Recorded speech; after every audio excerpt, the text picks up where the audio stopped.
اسی طریقے سے دو حدیث، جیسا کہ میں نے بتایا کہ دو حدیث جب ثابت و صحیح سند سے تو ان کے درمیان کبھی بھی تعارض نہیں ہو سکتا۔ تعارض ہمارے ذہن میں ہوتا ہے، اگر آپ ایسا لگ رہا ہے کہ ظاہری تعارض ہے، کبھی بھی ایک جملہ یاد رکھیں،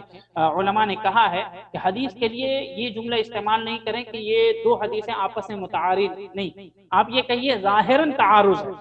کیونکہ ہم عقلیں مختلف ہیں، فہم جو ہے، افہام جو ہے، ہماری سمجھ ہے وہ مختلف ہے، کوئی آدمی بہت زیادہ سمجھ رکھتا ہے، کوئی اس کے مقابلے میں کم رکھتا ہے، کوئی متوسط ہے، تو جس کو زیادہ سمجھ ہو اور جس کو زیادہ علم ہو، جو حدیث آپ کو متعارض نظر آ رہی ہیں، ہو سکتا ہے کہ سامنے والے کو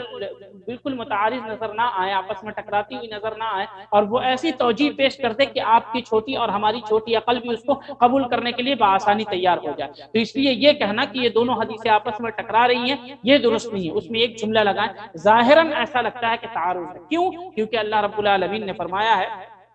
کہ افلا يتدبرون القرآن ام على افلا يتدبرون القرآن، کیا وہ قرآن مجید میں غور و فکر نہیں کرتے؟ ولو كان من عند غیر اللہ لوجدوا فيه اختلافا كثيرا، کہ اگر یہ قرآن مجید اللہ کے علاوہ کسی اور کی جانب سے ہوتا تو اس میں بہت زیادہ اختلاف ہوتا، لیکن اللہ رب العالمین نے قرآن مجید کو نازل کیا ہے، یہ رب کا کلام ہے، اس لیے اختلاف نہیں ہے۔ جو بات قرآن مجید کے تعلق سے وہی سنت کے تعلق سے، کیونکہ دونوں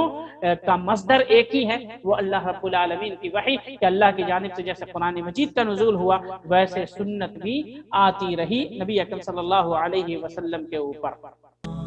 اور مزید ویڈیوز کو دیکھنے کے لیے